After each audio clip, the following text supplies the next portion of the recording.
오늘 저에게 주신 말씀은 누가복음 22장 54절에서 62절까지입니다. 제가 가진 성경으로는 신약 36쪽 되겠습니다. 봉독해 올리겠습니다. 예수를 잡아 끌고 대제사장이 집으로 들어갈새 베드로가 멀찍이 따라가니라. 사람들이 뜰 가운데 불을 피우고 함께 앉았는지라. 베드로도 그 가운데 앉았더니 한 여종이 베드로의 불빛을 향하여 앉은 것을 보고 주목하여 이르되 이 사람도 그와 함께 있었느니라 하니 베드로가 부인하여 이르되 이 여자여 내가 그를 알지 못하노라 하더라. 조금 후에 다른 사람이 보고 이르되 너도 그 도당이라 하거늘 베드로가 이르되 이 사람아 나는 아니로라 하더라. 1시간쯤 있다가 또 한 사람이 장담하여 이르되 이는 갈릴리 사람이니 참으로 그와 함께 있었느니라. 베드로가 이르되 이 사람아 나는 네가 하는 말을 알지 못하노라. 아직 말하고 있을 때 닭이 곧 울더라. 주께서 돌이켜 베드로를 보시니 베드로가 그의 말씀 곧 오늘 닭 울기 전에 네가 3번 나를 부인하리라 하심이 생각나서 밖에 나가서 심히 통곡하니라. 아멘. 아멘. 오늘도 변함없는 주님의 은총이 이 한 시간 예배하는 우리 모두 가운데 충만히 넘쳐나시길 간절히 축원합니다. 우리 오래전에 느헤미야가 우리 성회로 모인 이스라엘 백성들, 당시에 그들은 참 힘겹고 어려운 시간들을 보냈는데 함께 모여 예배하는 이 주의 날에 그가 믿음으로 이런 선포의 말씀을 전합니다. 근심하지 말라라고. 여호와로 인하여 기뻐하는 것이 너희의 힘이다라고. 우리 한 시간 예배하는 우리 가운데도 동일한 하나님의 말씀이 선포되어지는 줄로 믿습니다. 걱정, 염려, 두려움, 근심이 물론 우리 상황 가운데 있지만 오늘 우리에게 주신 분명한 주님의 말씀은 근심하지 말라라는 겁니다. 하나님으로 인해서, 구원의 주님으로 인해서 내 안에 계신 그 주님 때문에 기뻐하며 감사할 수 있는, 이것이 오늘 이 한 자리 예배하는 우리 모두에게 힘이 되어졌으면 좋겠습니다. 그래서 지금 힘겹고 어려운 상황 속에 어떻게 할지 모르는 막막해하는 수많은 영혼들을 향해서 그리스도의 그 주께서 주신 그 힘, 그 능력 가지고 오늘 저와 여러분 우리가 속한 모든 삶의 자리에서 선한 영향력을 흘러낼 수 있기를 간절히 축원합니다. 그런 점에서 한번 서로 좀 축복하면서 함께 인사하셨으면 좋겠는데, 우리가 코로나19로 인해서 특별히 사회적 거리를 두기 위해서 교회 안에서도 우리 마스크를 착용하고 있고 또 신체 접촉을 좀 우리가 자제하고 있는 그런 상황이고, 그래서 악수를 한 지도 참 오래됐고 저의 특기 중에 하나가 안아드리는 건데 참 하나님께서 저에게 주신 은사인데 여러분 안아드릴 수 없어서 지난 한 달 동안 참 많이 힘들었는데 그렇다고 우리가 인사 안 할 수는 없잖아요. 그래서 오랜만에 우리가 원래 예배 드리기 전에 말씀 나누면서 우리가 오늘 말씀의 제목으로 특별히 인사를 하는 그런 시간이 늘 있어 왔는데 지난 한 달 동안 그렇게 하지 못했어요. 4월 첫 주이기도 하고 특별히 오늘은 승리한 우리 주님께서 예루살렘 승리에 입성한 종려주일이잖아요. 그런 점에서 우리가 승리를 선포하고 서로를 향해서 인사하셨으면 좋겠는데 그렇다고 우리가 사회적 거리두기를 무시하고 포옹하거나 마스크를 내려서 입으로 인사하거나 그렇게 하지는 않고요. 오늘 특별히 눈으로 우리의 마음과 우리의 진심을 눈에 담아서 우리 좌우 앞뒤에 계신 분들에게 눈으로 인사할 때는 멀리 계신 분들에게도 인사할 수 있잖아요. 우리 눈으로 서로 인사를 하실 때 내가 당신을 정말 사랑합니다. 주님께서 힘 주시니까 힘들고 어렵지만 힘내세요. 우리 마음 그 진심을 담아서 서로 눈으로 인사할 때 많이 사랑합니다. 힘내세요. 그렇게 한번 서로 눈빛으로 한번 그렇게 인사 나누셨으면 좋겠습니다. 우리 함께 인사하시겠습니다.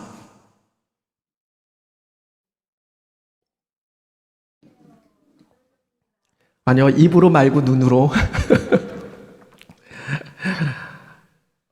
눈이 작아서 안 보이시나요? 되게 잘 인사하셨나요? 그 상대방의 어떤 마음, 그 진심, 그가 나를 향해서 어떤 생각이 품고 있는지 혹시 느껴지셨나요? 입은 거짓말을 할 수 있어도요, 눈은 거짓말을 못해요. 옛말에 이런 말이 있잖아요. 눈은 마음의 창이다라고. 그러니까 그 사람의 눈을 들여다보면 그 사람의 마음과 그 사람의 생각을 우리는 알 수 있어요. 일전에 참 어렸을 적 기억인데요. 저희 어머님이 특별히 우리 자녀들을 그렇게 뭐 혼내거나 화내거나 그렇게 하는 스타일은 아니신데, 일전에 저희 어머님으로부터 인한 참 무서웠던, 정말 저희 어머님이 이렇게 무서운 분이었구나. 어렸을 때 기억인데요. 참 혼냈던, 제가 그 어떤 잘못을 저질렀는데, 실수를 저질렀는데, 다른 때는 잘못하고 실수하면 그 당시에는 매를 들어서 그렇게 혼을 냈는데, 그때는 매를 들지 않았어요. 제가 잘못한 아주 큰 잘못을 저질렀거든요. 제가 여기서 이야기하기가 너무 좀 그럴 정도로 큰 잘못인데 얘기해 드릴까요? 제가 고3 끝나고 이제 대학 들어가는 그 순간에 이제 긴장이 쫙 풀어지고 뭐 이것저것 하고 싶은 게 참 많잖아요. 저희 집에 친구들을 데리고 와서 방에 문 닫아놓고 제가 술을 먹었다는 거 아닙니까? 한 번도 먹어보지 않았고 궁금하니까. 요즘이야 뭐 초등학생들도 술 먹는데 우리 때만 해도 그렇지는 않았잖아요. 이게 완전 일탈이었죠. 그것도 집에서.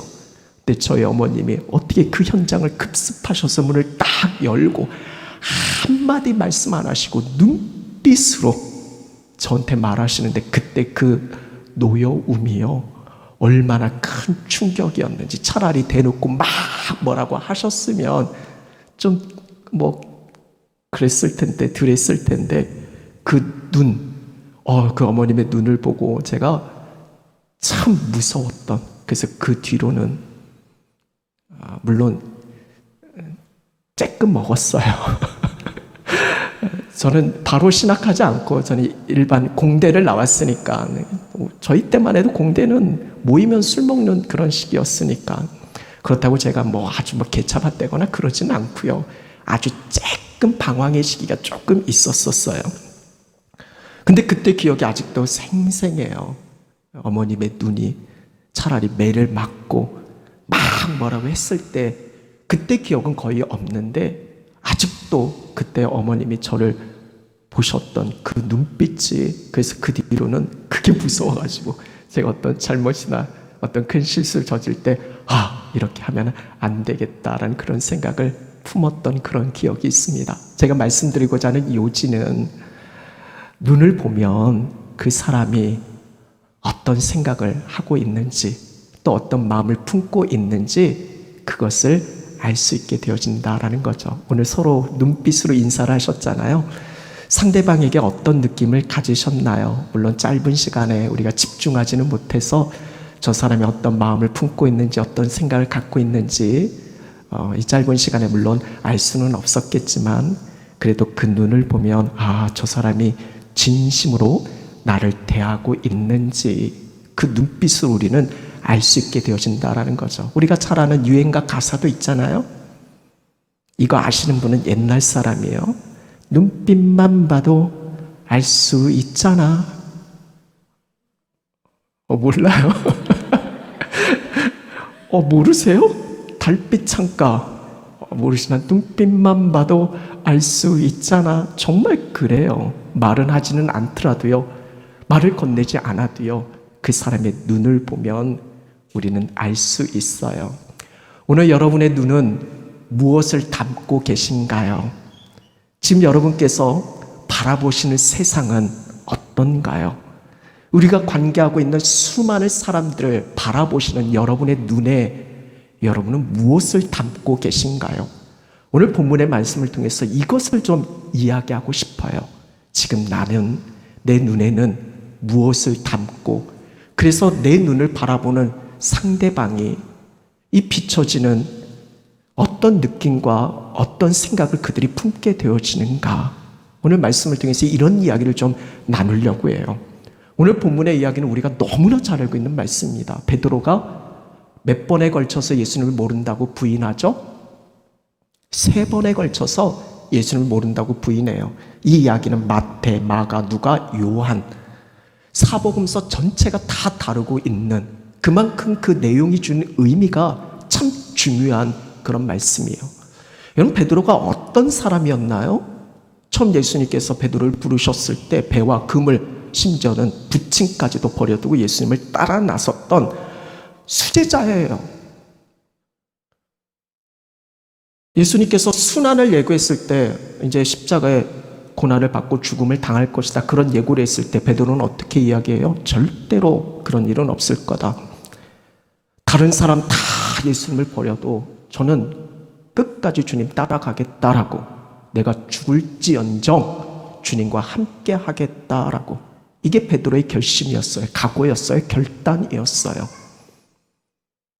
다른 사람들은 예수님을 모른다라고 부인하고 다 도망쳐도요, 베드로만큼은 그렇게 하지 않을 것 같았었어요. 그런데 오늘 본문의 내용, 베드로는 참 비겁한 겁쟁이로 돌변해. 한 번도 아니고 3번이나 예수를 모른다라고 부인해요.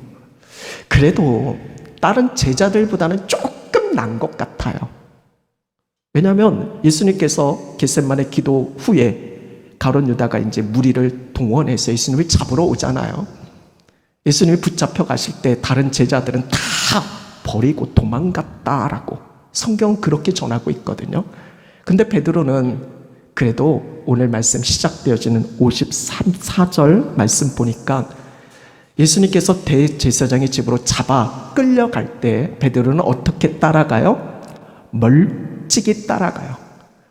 그나마 다른 제자들보다는 조금 나아요. 다른 제자들은 다 도망쳤으니까.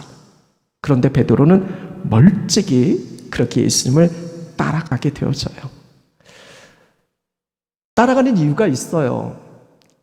혹시 하는 그런 기대가 있죠. 결말을 보고 싶을 거예요. 베드로의 성격상 끝을 좀 보고 싶었던 것 같아요. 혹시나 하는 그런 기대, 자기가 생각한 어떤 결말, 그런 게 있잖아요. 예수님은 절대로 이렇게 무너질 분이 아니셔. 왜냐하면 예수님은 능력이 있으신 분이시잖아요. 그가 행한 그동안의 어떤 기적들을 보면 보통 분이 아니잖아요. 아마도 분명히 예수님은 자신을 잡아 끌어간 이 사람들을 단번에 없애버리실 수 있는 그런 능력이 있으신 분이다라고 베드로는 아마 그런 기대, 자신이 생각했던 어떤 예상한 결말이 있었을 거예요. 그걸 보려고 그래도 다 도망쳤지만 베드로만큼은 멀찍이라도 예수님을 따라가게 되어졌어요. 그런데 여러분, 이 이후에 우리 주님께서 어떠한 상황에 처해지게 되어지는지, 오늘 우리가 함께 읽은 누가복음 말씀은 부인 이후에 예수님께서 어떤 상황이 처해지는지를 전해주고 있지만 마태복음이나 다른 복음서의 말씀을 보면 예수님이 잡혀가고 그리고 그 대제사장 집에서 사형 선고를 받아요. 그리고 사람들에게 침뱉음을 당해요. 조롱을 당하고 무시를 당하고 심지어는 주먹질도 당해요. 어떤 사람은 손바닥으로 예수님 뺨을 내리쳐요. 그러면서 예수님을 이렇게 조롱해요. 그리스도야, 네가 한번 우리 앞에서 선지자 노릇 한번 해보라 라고 아주 무시하고 조롱하고 협박을 해요. 근데 그런 상황 속에서 우리 주님은 묵묵히 그것을 감당해요. 베드로가 보기에 어떨까요? 베드로가 기대했던 모습은 아니거든요. 베드로는 능력 있으신 구원자 메시아, 이런 상황을 단번에 뒤집어 엎을 수 있는 그런 모습을 기대했어요. 그런데 예수님이 아주 처참하게, 이런 비참함도 없어요. 아니 어떻게 저렇게 나약할까 하는 그런 생각이 들어요. 그렇게 처참하게 당하고 있는 그 예수님, 베드로에게 있어서는 메시아일 수가 없었어요. 자신이 기대했던 예수님의 모습이 아니었던 거예요. 아마 실망이 얼마나 컸겠어요. 그때 베드로가 결국은 어떻게 되었죠? 오늘 본문의 이야기 속에서 베드로가 다른 사람들처럼 예수님을 부인하게 되어져요. 예수님을 모른다라고 한 번도 아니고 3번씩이나. 오늘 말씀은 그런 이야기를 우리에게 전해주고 있거든요. 56절에 한 여종이 베드로를 주목해서 이야기해요. 이 사람도 그와 함께 있었다라고. 이에 대해서 베드로는 57절에 부인하죠. 이 여자여, 내가 그를 알지 못한다. 첫 번째 부인입니다. 조금 후에 58절에 다른 사람이 또 이야기를 해요. 너도 그 도당이다라고. 너도 그 예수님과 함께 있었던 멤버 중에 한 사람. 쉽게 표현하면 당신도 예수와 한패였다라는 거죠. 이것에 대해서 베드로는 또 부인합니다. 이 사람아, 나는 아니다라고. 몇 번째 부인이에요? 두 번째 부인입니다. 그리고 그 이후에 마지막 59절, 60절에 세 번째 부임을 합니다. 이번에는 또 한 사람이 장담을 해요. 이 사람 말하는 걸 들어보니까 갈릴리 사투리가 좀 있어. 억양이. 저는 서울 사람 같죠? 인천 사람 같죠? 제가 충청도 토백인데 처음에 서울 학교를 다니는데 저도 모르게 특히 흥분하면 충청도 사투리가 툭툭툭 튀어나와요. 뭐 우리가 아무리 감추려고 해도 이 억양들이 있거든요. 베드로 역시도 이 갈릴리 억양이 있어서 이 사람이 장담하는 거야. 이 사람은, 이 베드로는 예수님과 함께 있었던 갈릴리 사람이 분명하다라고 이제 장담까지 해요. 이에 대해서 베드로가 60절에 마지막 부인을 합니다. 이 사람아, 네가 하는 말을 나는 알지 못한다라고. 영어로 말해볼까요? I don't know what are you talking about. 이 정도는 여러분 아시죠? 그렇게 지금 예수님을 부인하는 거예요. 도대체 당신이 무슨 말 하는지 모르겠다라고. 오늘 누가복음 말씀은 그래도 부인에 대해서 그냥 모른다라고 3번 반복되어진 이런 표현이 있지만 마태복음 말씀 보면요, 맹세까지 하면서 예수님 모른다고 부인해요. 그리고 마지막 세 번째는 맹세 위에 뭘까지 더해요? 저주까지 해요. 이런 베드로가 어떤 사람이었어? 절대로 나 예수님 부인하지 않겠다 호언 장담했던 사람이잖아요. 자기 확신이 충만했어요. 근데 여지없이 무너지잖아요. 여러분, 인간이 그래요. 아무리 대단한 것 같아도요, 어떤 상황 환경에 직면하면 스스로 어찌할 수 없는 게 우리 인생인 거예요. 아무리 여러분이 확신해도요, 이 확신이 말씀에서 비롯된 확신이 아닐 때는요, 아무리 장담하는 것도요, 그 상황과 환경에 따라 수도 없이 바꿔가는 게 우리 인생의 연약함인 거예요. 베드로가 바로 그러했어요. 호언 장담까지 했지만, 호언 장담했던 베드로였지만 이런 상황 속에서 어떤 상황이냐, 자신이 생각하고 기대했던 이런 모습이 아니었던 거예요. 결국 예수님을 부인하는데 저주까지 하면서 부인해요. 이 이야기는 여러분들이 잘 알고 있을 거예요. 그런데 오늘 말씀 속에서 우리가 한번 생각해 볼 것이, 예수님, 이 베드로가 3번 부인을 하잖아요.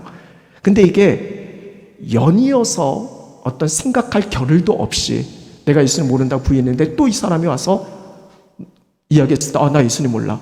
또 지나가다 또 이 사람이 나한테 물어봐서 나 예수님 몰라. 연이어서 일어났다라기보다는 어느 정도의 시차를 두고 일어났다라는 거예요.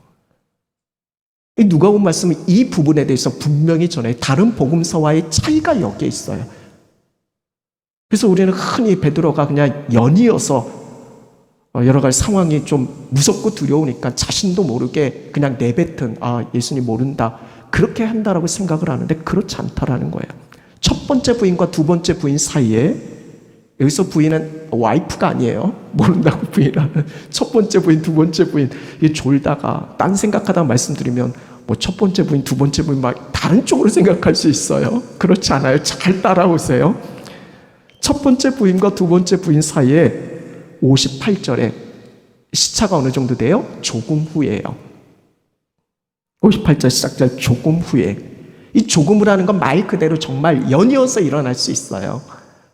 자기가 생각할 겨를 없이 어쩌면 자신도 모르게 이 상황 환경이 너무나 긴박하게 흘러가니까 참 무서운 상황이니까 나도 모르게 그 말이 나를 방어하기 위해서 튀어나올 수도 있어요. 우리도 그렇잖아요. 어떤 내 생각과 의지와 상관없이 나도 모르게, 이 원래 거짓말이 나를 방어하기 위해서 하는 그런 상황들이 많이 있거든요. 내가 거짓말을 하려고 하는 건 아닌데 내가 생각할 겨를도 없이 그렇게 그냥 튀어나오는, 특히 우리 애들이 좀 그러잖아요. 몽둥이를 들고 막 혼을 내려면 그렇게 하지 않았다고. 이 상황에 따라서 생각할 겨를도 없이 무의식적으로 그 말이 튀어나올 수 있어요. 첫 번째 부인과 두 번째 부인은 그럴 수 있어요. 그런데 그 다음이 문제예요. 세 번째 부인, 두 번째 부인과 세 번째 부인의 시차는 어느 정도예요? 59절 말씀 보니까 1시간쯤, 1시간이에요. 무려 1시간의 시차가 생겨요. 여러분, 1시간은요 충분히 내가 무슨 행동을 했는지, 내가 무슨 잘못을 했는지, 내가 뭐가 문제가 있는지 충분히 생각할 수 있는 시간이에요. 그러고도 남는 시간이에요. 그런데 이 1시간의 시간적인 차이가 있었지만 베드로는 변함없이 예수님을 모른다고 부인해요. 그것도 그냥 부인이 아니에요. 맹세까지 하고 마지막 세 번째 부인은 저주까지 해요. 예수님을 저주까지 한다라는 거예요. 여기는 분명한, 여기서 이 본문 속에서 분명히 우리에게 전해주는 의미가 있어요.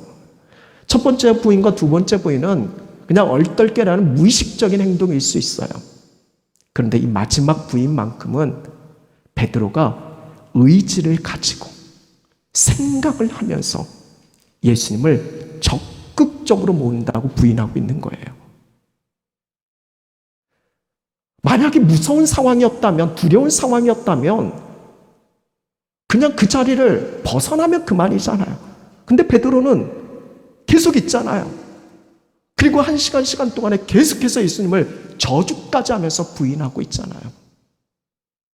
이건 생각이 없이 한 게 아니라 생각을 가지고 의식적으로, 아주 적극적으로 예수님을 부인하고 있다는 거예요. 왜 그랬을까요? 이유는 분명해요. 예수님의 지금 모습은 베드로가 기대했던 메시아가 아닌 거예요. 구원자가 아닌 거예요. 아주 처참해요. 내가 저런 인간을 구원자 메시아로 생각하고 지난 3년을 내가 믿고 따랐다니, 거기서 드는 이 실망감, 이 배신감. 여러분, 우리도 그렇잖아요. 누군가를 믿었는데 그 사람에서 어떤 문제를 보게 되어지면 내가 기대하고 내가 생각했던 그런 부분이 아닌 어떤 다른 모습을 보여지게 되어졌을 때 우리도 그게 완전히 무너지잖아요. 오히려 더 배신감이 막 그렇잖아요. 그럼 베드로는 예수님을 따라가기 위해서 자신의 모든 걸 다 버렸거든요. 그렇게 예수님을 따라갔거든요. 3년의 시간 동안에 그렇게 주님을 따랐는데 결국 얻어지는 거는 이런 모습인 거잖아요. 얼마나 그가 억울했겠어요. 얼마나 분했겠어요. 저렇게 처참하게 나약하고 저렇게 힘겹게 있는 저런 모습을 내가 메시아라고 구원자로 그렇게 따랐다니, 이제는 어떤 상황과 환경의 문제가 아니라 자신의 의지를 더해서 자신이 더 저주하는 거예요. 처음에는 상황을 좀 회피하고 싶은 마음속에 그렇게 예수님을 모른다고 했었는데 지금은 그게 아니라 오히려 의지를 다해서 더 욕하는 거예요. 여러분, 실제로 교회를 다니다가 상처 입고 여러 가지 힘겨운 상황들이 있는 사람들을 보게 되어지면 오히려 세상 사람보다 더 교회에 대해서 비난하고 욕하고 그런 사람들 아마 볼 수 있을 거예요. 뭐 멀리서 찾을 필요도 없어요. 가까운 곳에도요 그런 분들 많이 있어요. 우리 가정 안에서도 있을 수 있고요, 우리가 관계하는 사람들 속에서도요 그런 사람들이 있었어요. 예수님은 어떤 기대와 소망을 가지고 주님을 믿었는데, 교회를 다녔는데 오히려 자신의 기대가 여지없이 무너지게 되어지는, 내가 이러려고 예수님을 믿었던가, 내가 이러려고 예수님을 따랐던가, 그래서 더 욕하고 더 비난하고, 지금 베드로가 그런 상황이다라는 거예요. 그런데 여러분, 참 이상하지 않아요? 한 가지 의문이 생겨요. 이렇게 예수님을 의식적으로 생각을 가지고 적극적으로 예수님을 저주까지 하면서 부인하고 있던 베드로가 오늘 마지막 60절, 61절에 61절, 62절에 참 신기해서 닭이 우니까 거기에 예수님의 말씀이 생각이 나고, 그 말씀은 네가 닭 울기 전에 3번 날 부인할 거야. 그 말씀이 생각나서 갑자기 밖에 뛰어나가서 심히 통곡하고 울었다라는 거예요. 좀 이상하지 않아요? 지금 베드로가 어떤 상황이에요? 예수님을 모른다고 저주까지 하면서 아주 열을 다해서 지금 욕하고 있는 상황이거든요. 그런데 갑자기 상황이 돌변해서 밖에 나가서 통곡하고 울어요. 이건요, 논리 전개, 감정 흐름상 맞지가 않아요. 아니, 어떻게 지금 막 저주하고 있다 갑자기 돌이켜서 가서 그렇게 울 수 있을까? 여기는 아주 중요한 핵심 포인트가 있어요. 전환점이 있어요. 오늘 이 이야기를 하려고 지금까지 긴 말씀을 드렸어요. 오늘 이 말씀 하나예요. 61절 시작되어지는 오늘 말씀의 제목이기도 하고요. 어떻게 시작되어지고 있습니까? 주께서 돌이켜 베드로를 보시니. 이게 중요해요. 지금 예수님께서 돌이켜서 베드로를 보고 계시다라는 거예요. 이게 오늘 말씀의 핵심 포인트예요. 보통 우리는 닭 울음소리에 베드로가 주님의 말씀 생각나서 가서 막 울었다 이렇게 생각하잖아요. 지금 베드로는요, 예수님을 적극적으로 저주까지 하면서 부인하고 있다니까요. 닭 울음소리가 들렸겠어요? 이런다 내가 누군가를 막 욕하고 저주하고 있는데 주변 상황이 신경이 쓰여요? 베드로는 지금 그런 상황이 아니에요. 아주 예수님에 대해서 저주까지 하면서 지금 부인하고 있는 닭 울음소리 따위는 들려오지도 않았을 거예요. 지금 이 얼마나 긴장감이 있겠어요. 그런데 그 상황에 닭 울음소리와 동시에 예수님이 베드로를 보고 계셨어요. 이걸 지금 베드로의 시선의 마주침이에요. 여러분 그거 아세요? 지금 베드로와 예수님은 다른 공간에 있지 않았어요. 실은 한 공간, 같은 공간에 계셨어요. 베드로가 무슨 말을 하는지 예수를 모른다고 부인하면서 맹세하고 저주까지 하는 그 모든 것을 예수님은 듣고 계셨어요. 아주 멀리 떨어져서 모르는 게 아니라 이 베드로 앞에 예수님이 계셨고 예수님은 그 등 뒤에서 자신을 향해서 욕하고 저주하고 그렇게 모른다고 부인하는 제자 베드로의 그 모든 이야기를 다 알고 다 듣고 계셨다라는 거예요. 여러분 같으면 어떨 거예요? 내가 그렇게 사랑했고 내가 그렇게 많은 정성을 끼어들였고 그랬던 사람이 내게 욕한다. 여러분 어떨 거예요? 직접 듣지 않고 누구한테 전에 듣기만 해도 막 감당할 수 없지. 네가 어떻게 나한테 그럴 수 있어? 내가 너한테 쏟아부은 정성이 어떤데? 내가 너를 위해서 얼마나 많은 걸 내어줬는데 어떻게 나한테 이럴 수 있어? 직접 듣지 않아도 막 우리는 이 분이 일어나잖아요. 화가 나잖아요. 견딜 수 없잖아요. 그런데 지금 이 같은 공간에서 그렇게 막 저주하고 그렇게 욕하고 있는 그런 상황에 대해서 여러분 감당해낼 수 있을까요? 여러분 우리가 서로 말을 하지 않아서 그렇지 내가 저 상대방에 대해서 어떤 마음 어떤 생각을 품고 있는지 이걸 다 드러내는 상황이라면 여러분 어떨 것 같아요? 저 사람은 같이 앉아 있을 수 있을 것 같아요? 내가 이 자리에 설교할 수 있을까요? 벌써 여러분 끌어냈을지도 몰라요. 그렇다고 제가 여러분 아주 심각하게 생각하지는 않지만 그 정도까지는 아니지만 그럴 수 있잖아요. 만약에 이 상황이면 어떤 상황이 되어졌을까? 지금 예수님께서 베드로를 돌이켜서 지금 베드로를 보고 계셔요. 지금 본인은 신문을 당하고 그렇게 사람들한테 무시당하고 조롱당할 때 뒤에서는 내가 사랑하는 그 제자 베드로가 심하게 자기를 모른다고 부인하고 욕하고 맹세하고 저주까지 하는 그 모든 것을 다 듣고 계신 거예요. 돌이켜서 예수님은 베드로를 보셔요. 베드로와의 시선이 마주치죠. 자신을 모른다고 부인하는 이 배신자 베드로와의 눈이 마주친 거예요. 마치 영화의 한 장면이에요. 여러분 기회 있을 때 패션 오브 크라이스트 영화 한번 보세요. 거기서 주님께서 이 상황 속에서 베드로를 어떤 눈빛으로 보고 계신가 거기에 다 담겨 있어요. 저는 그것이 영화의 핵심이라고 생각되어져요. 예수님의 눈빛 말이죠. 베드로를 어떻게 보셨을까? 베드로는 그 예수님의 눈빛에 한없이 무너져요. 그리고 그때 비로소 예수님의 말씀이 생각이 나는 거예요. 네가 나 3번 부인할 것이다. 그리고 주체할 수 없는 감정을 품고 밖에 나가서 심히 통곡하며 울게 되어져요. 중요한 건 이거예요. 예수님이 베드로를 어떻게 보고 계셨냐라는 거예요. 예수님의 눈에 무엇을 담고 있었냐라는 거예요. 그 눈빛을 베드로는 어떻게 받아들였고, 그게 중요해요. 그래서 이런 대반전, 대역사가 일어날 수 있었던 거거든요. 도대체 예수님은 베드로를 어떻게 보셨길래 저주까지 퍼부으면서 주님을 모른다라고 부인했던 베드로가 한순간에 돌이켜서 심히 통곡하는 이런 대반전이 일어날 수 있었을까? 만약에 베드로를 보신 예수님의 눈빛이 배신자에 대한 경멸, 증오, 그런 눈빛이었다면 어땠을까요? 야, 나 너 그럴 줄 알았어. 이 나쁜 놈, 이 천벌 받은 놈, 내가 너한테 어떻게 해줬는데 어떻게 나한테 이럴 수 있어? 네가 그러고도 수재라고 할 수 있어?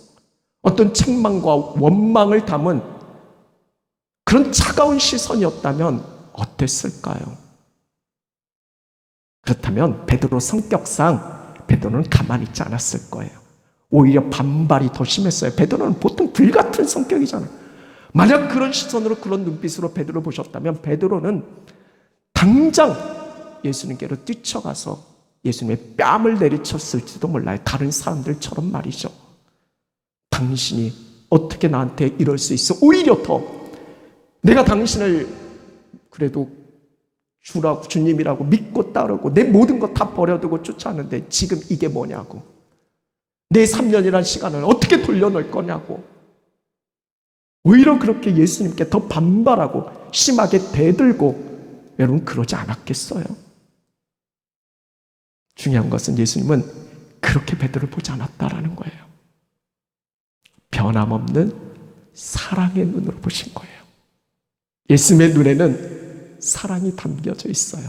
이미 앞선 본문에서 베드로가 부인할 걸 예고하기 전에 31절, 32절에 예수님은 이런 말씀을 전하셔요. 시몬아, 시몬아, 보라, 사탄이 너희를 밀가부르듯 하려고 요구하였노라.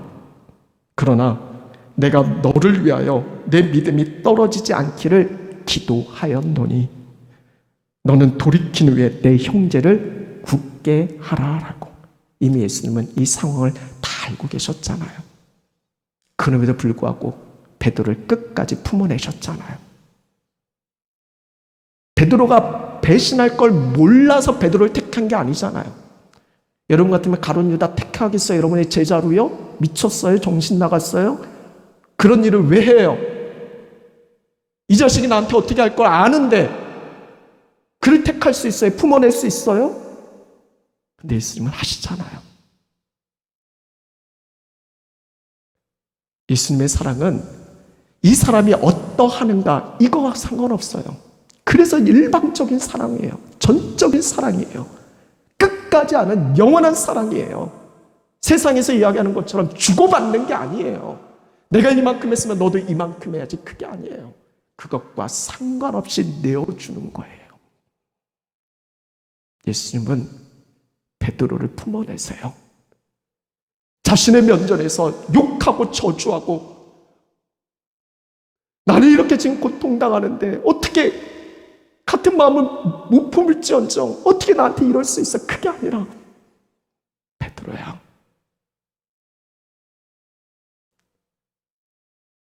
내가 너 알아. 비록 지금은 이렇지만 훗날 돌이킨 후에는 앞으로 하나님의 나라 역사, 주님의 교회 가운데 어떻게 쓰여질 걸 알잖아요. 품어내시는 거예요. 변함없는 거예요.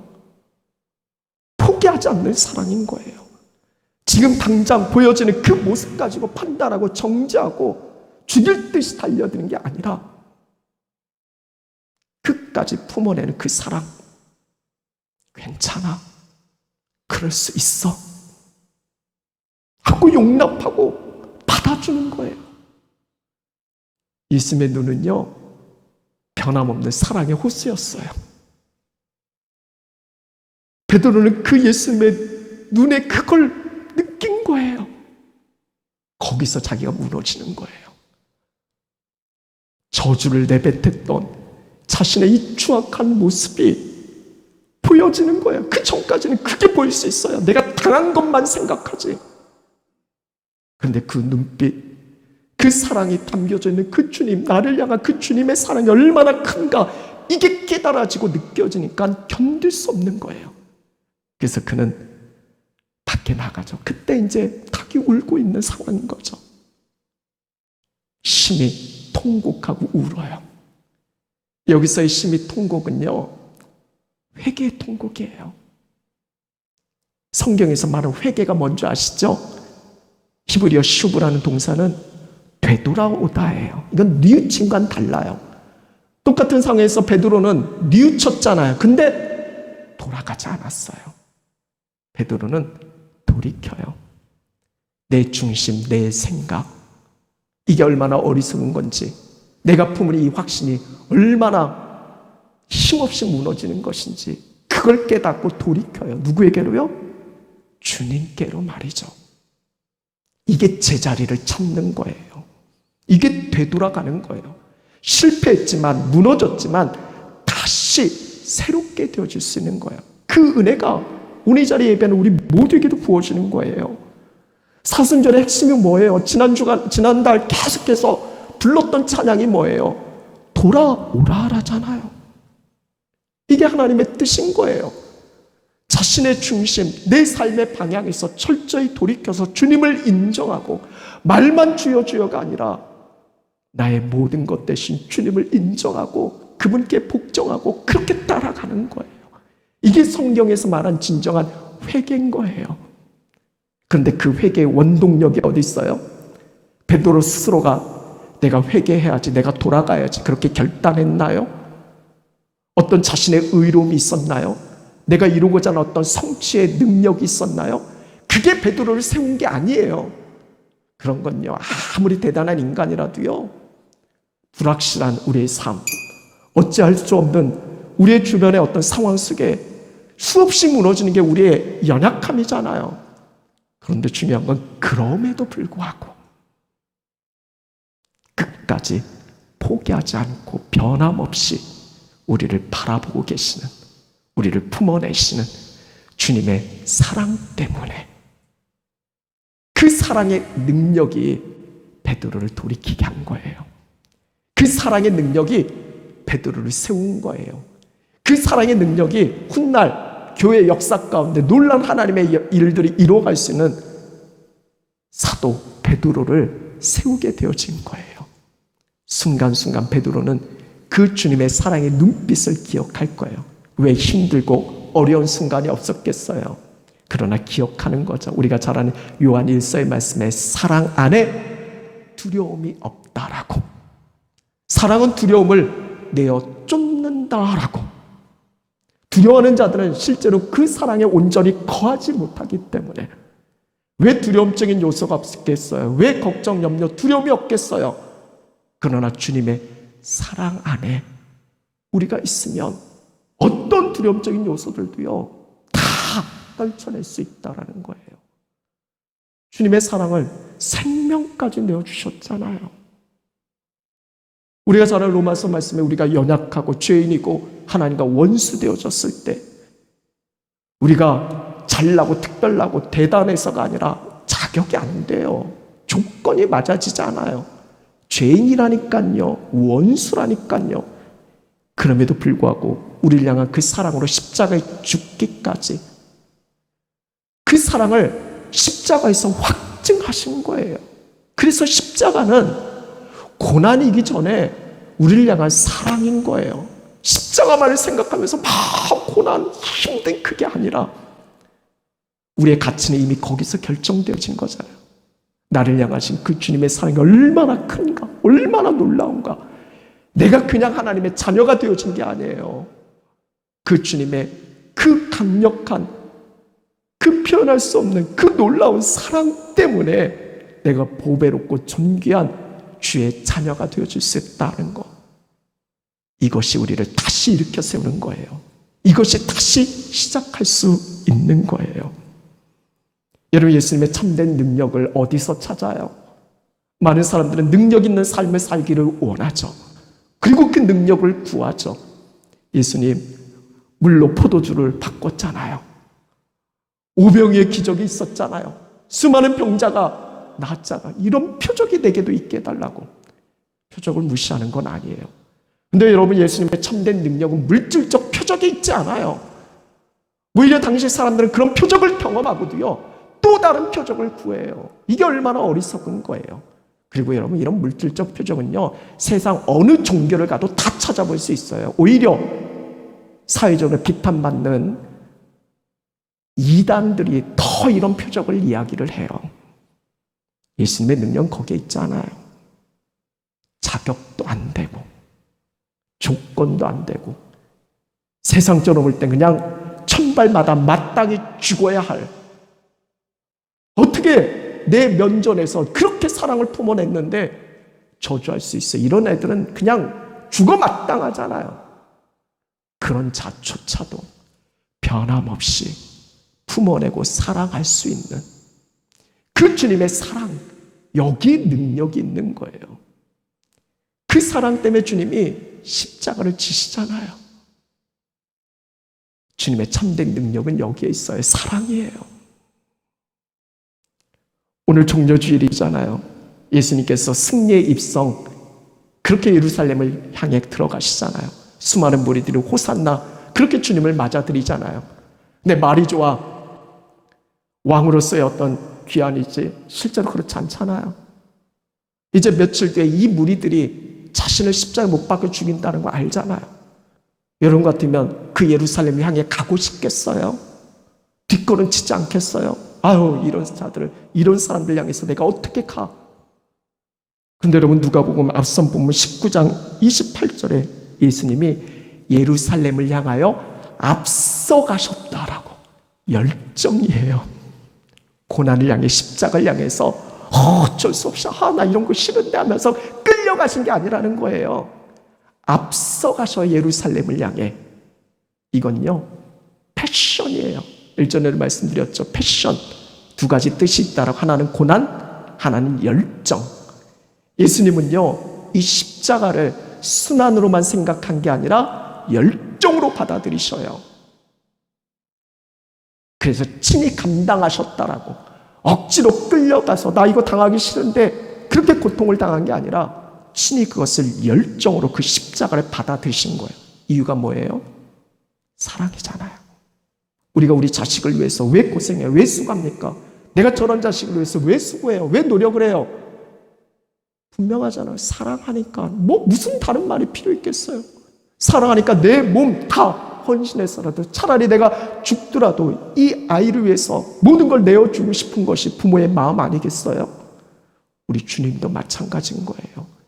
그래서 요한복음 13장 1절에 주님께서 자신이 죽을 날 가까이 온 걸 알고 계셔요. 근데 그 마지막 때 주님께서 끝까지 하신 게 뭐냐면, 세상에 있는 자기 사람들, 그 제자들, 여기서 제자들은 어떤 거예요? 자기를 부인하고 다 버리고 도망칠, 자신을 향해서 모욕하고 저주하고 그런 자들을 위해서 끝까지 사랑하신다. 이게 주님의 사랑이에요. 놀라운 건요, 그 주님의 사랑이 오늘 우리에게 임했어요. 베드로를 보셨던 그 눈빛으로 오늘 저와 여러분, 우리를 바라보고 계세요. 우리가 복음을 이야기하잖아요. 복음의 핵심은 뭐예요? 나와 함께 하신, 아니 내 안에 계신 예수 그리스도라고. 도대체 나 같은 게 뭔데 하나님은 우리 주님을 내 마음, 내 생각 가운데 두시는 건가? 여러분 기억하세요. 나는 예수님을 마음에 품은 사람이에요. 끝까지 나를 사랑하시는 주님을 마음에 품은 여러분의 눈에 무엇이 담겨져 있어야 하겠어요? 알아요, 저 사람이 문제 있다라는 거. 알아요, 저 사람이 나한테 어떻게 한다라는 거. 그럼에도 주님을 품은 사람이라면 우리의 눈에 무엇이 담겨져 있어야 되겠어요? 입으로는 거짓말을 해도요, 눈은 거짓말 못해요. 눈을 보면 알 수 있어요. 그 눈이 우리가 관계하는 사람들을 바꾸는 거예요. 변화시키는 거예요. 주님이 베드로를 그러하셨듯이 말이죠. 오늘 저 여러분 가운데 그 사랑에 충만한 은혜가 넘쳐났으면 좋겠고, 그 사랑을 담아내서 우리가 바라보는 이 세상을 그 시선으로 보세요. 왜 저렇게, 왜 이렇게 문제가 많아? 그러지 말고 베드로를 보셨던 그 주님의 눈으로 이 세상을 보세요. 그 눈으로 여러분 남편 보세요. 그 눈으로 우리 자녀들 보세요. 그 눈으로 어떨 때는 쳐다도 보기 싫은, 정말 그냥 어찌 좀 사라져버렸으면 좋겠다는 그런 사람들도 그 시선으로 보세요. 주님 앞에는 똑같아요. 내가 보기에는 뭐 차이가 있는 것 같지만 그렇잖아요. 똑같은 죄인이잖아요. 우리를 품어내신 그 주님의 사랑의 시선이 우리 한 시간 우리 가운데 있어지고, 그래서 그 시선으로 내게 속한 모든 삶을 해석하세요. 결국 나를 죽이고 망하고 멸망시키게 하는 사건이 아니라 이걸 통해서 내게 어떤 주님의 사랑의 역사들을 이루어 가실까, 그걸 기대하면서 끝까지 믿음으로 그 삶을 감당해낼 수 있는 여러분 되셨으면 좋겠어요. 우리 같이 찬양하고 함께 기도할게요.